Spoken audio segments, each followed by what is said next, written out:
하나님 아버지, 찬양과 말씀과 기도로 하루를 시작하게 하시니 감사합니다. 설 명절을 지내며 우리에게 허락하신 가족들을 더욱 사랑하게 하시고 예수님의 사랑으로 마음 다하여서 섬기게 하여 주시옵소서. 말씀을 통해 오늘 세례 요한의 회개 요청을 듣습니다.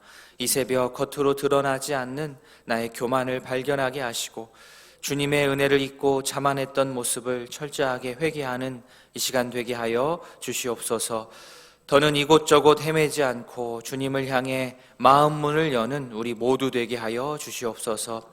이 새벽 감사한 마음 가지고 주 앞에 드린 예물 있습니다. 드린 손길을 기억하시고 그 가정의 기도의 제목을 들어 응답하여 주시옵소서. 이 모든 말씀 살아계신 예수 그리스도의 이름으로 기도합니다. 아멘.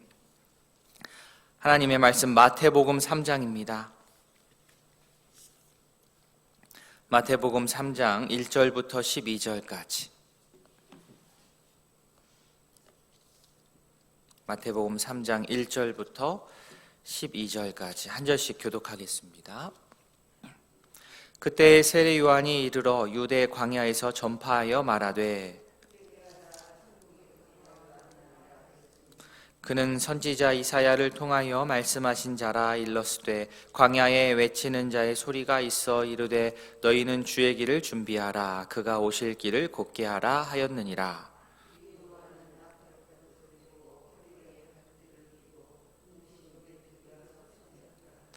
이때 예루살렘과 온 유대와 요단강 사방에서 다 그에게 나와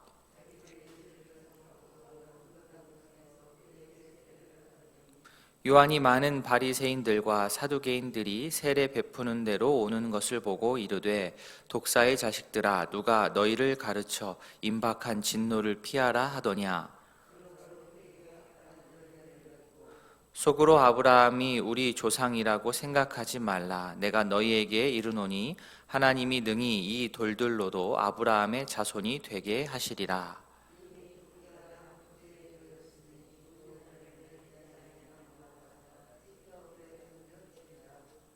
나는 너희로 회개하게 하기 위하여 물로 세례를 베풀거니와 내 뒤에 오시는 이는 나보다 능력이 많으시니 나는 그의 신을 들기도 감당하지 못하겠노라. 그는 성령과 불로 너희에게 세례를 베푸실 것이요 손에 키를 들고 자기의 타작마당을 정하게 하사 알곡은 모아 곡간에 들이고 죽정이는 꺼지지 않는 불에 태우시리라.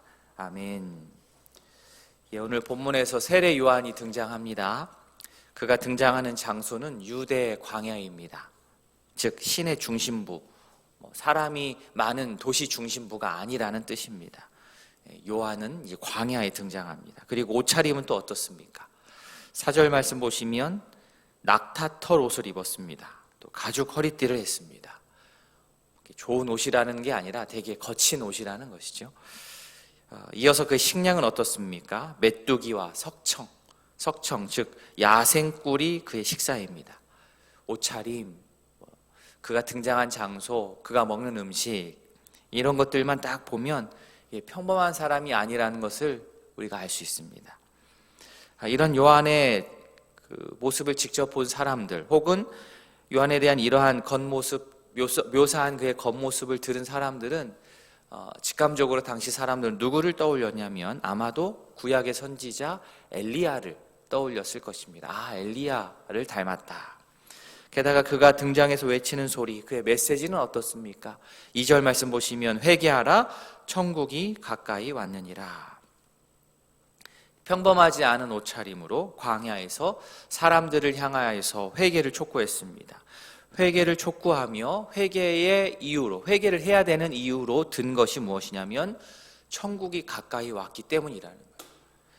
시간이 없다는 겁니다. 천국이 가까이 왔다? 시간 진짜 없다. 계속 회개를 미루다가는 시간 없다. 큰일 난다. 이렇게 긴박하게 회개를 촉구합니다. 여기서 회개하라는 그 경고성의 외침 나오고 있죠. 세례 요한은 3절에서 이사야 40장 3절 를 인용하여서 사람들에게 오실 메시아 맞을 준비를 하게 합니다. 성경을 보시다 보면 갑자기 들여쓰기가 훅 되어 있는 데 있으시죠? 3절에 이제 이사야 40장 3절을 인용한 겁니다. 이사야 말씀이 지금 세례 요한에게서 이런 식으로 성취가 된 겁니다. 세례 요한이 이스라엘에게 회개를 촉구하고 세례를 베푼 것이 곧 새로운 시대의 새 질서를 준비하는 그러한 행위가 되겠습니다. 세례 요한의 이러한 선포, 세례 요한의 이러한 어떠한 옷차림과 행위, 이 모든 것은 평범하지 않습니다. 그런데 이렇게 일부러 평범하지 않게 하는 이유가 무엇이냐면 백성들이 지금껏 평범하게 살아온 것처럼 그대로 하던 그대로 그냥 계속 그렇게 지내고 어물쩡 넘어가다가는 다 망할 수 있기 때문에 넓고 일반적인 길에서 이제는 벗어나서 좁고 험한 길, 제자의 길로 들어서라고 세례 요한이 특이한 복장을 하고 특이한 곳에서 특이한 메시지를 선포하는 겁니다. 새로운 시대는 다름 아닌 회개로부터 시작합니다. 새로운 시대는 회개로부터 시작합니다. 내가 죽고 주님이 사시는 그 회개, 그 근본적인 변화가 있을 때에 가까이 온 임박한 하나님의 나라가 우리에게 참된 기쁨이 되는 새로운 시대가 될 수가 있는 겁니다. 나는 돌이키지 않는데, 나는 평범하게 예전에 하던 대로 우리 조상들이 하던 그대로 쭉 평범하게 지내면서 그러고 있는데 갑자기 하나님의 나라가 내 코앞에 나타났다고 한다면 그것은 매우 슬픈 일이고 매우 무서운 일입니다. 왜냐하면 그 상태, 내가 그 상태는 하나님 나라에 합당하지 않은 모습이기 때문입니다. 평범하지 않은 곳에서 평범하지 않은 모습으로 직설적으로 회개를 촉구한 세례 요한에게 사람들이 이제 몰려왔습니다. 5절에 따르면 사람들은 예루살렘, 온 유대, 요단 강가 사방에서 세례 요한에게 다가왔습니다. 이들이 몰려와서 어떻게 합니까? 자신의 죄를 자복하고 요단강에서 세례를 받았습니다. 바람직한 일이죠. 죄를 자복하는 것과 세례를 받는 것이 따로 놀지 않고 하나로 묶여 있습니다.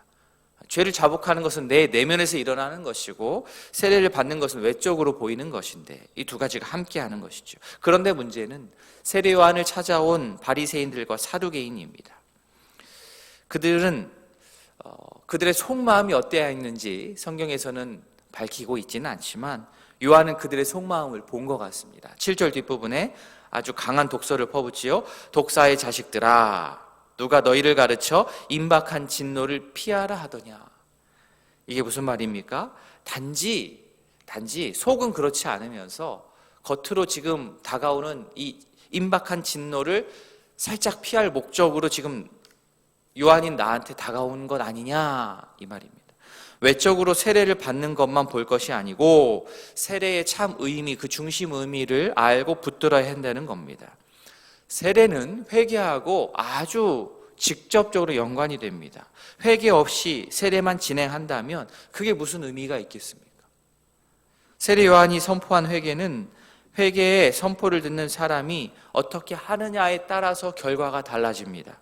진지하게 수용하여서 회개하여 메시아를 받아들이면 그 사람에게는 구원이 있는 것이고, 만약 여전히 내가 회개의 메시지를 들으면서도 끝까지 고집을 부리면서 회개하지 않고 버티면 그때는 심판인 겁니다. 이 세례 요한의 메시지가 항상 좋은 게 아닌 것이죠. 그것을 어떻게 내가 받아들이냐에 따라서 달라집니다. 세례 요한이 왜 이렇게 강하게 말합니까? 당시 종교 지도자들은 자기 스스로 나 자신대로 회개할 것이 없다고 생각했기 때문입니다. 깨끗하다고 생각했습니다. 크게 회개하고 돌이킬 것이 따로 없다고 생각했습니다.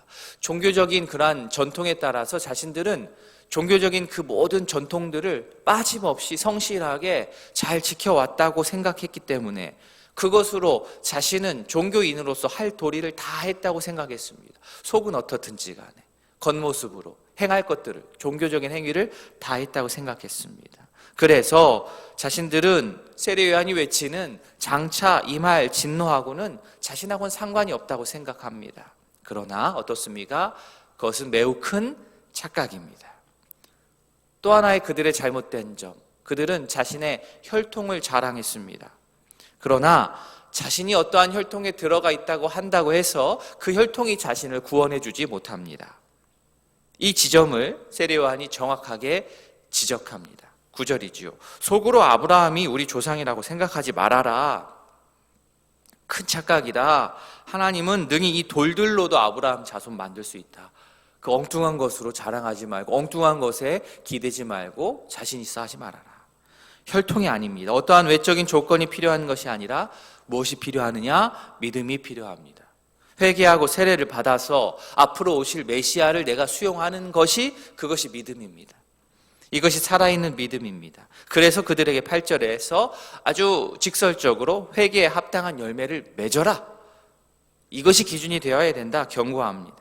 마음속으로는 여전히 이상한 선민의식에 사로잡혀 있으면서 교만을 버리지 못하고 근거 없는 자기 확신으로 세례 요한에게 물 세례만 주십시오 라고만 한다면 그것은 매우 하나님 앞에서 위선적인 태도가 되는 겁니다.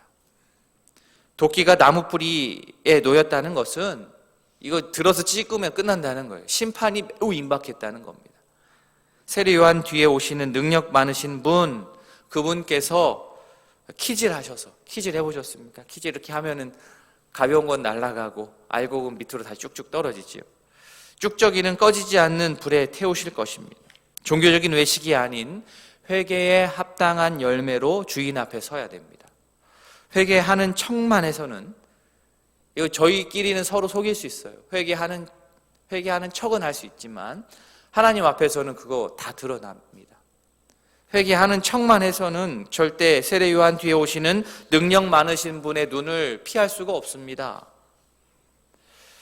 회개하라는 말처럼 우리를 불편하게 하는 말은 없을 것입니다. 그러나 이 불편한 말이 우리를 살립니다.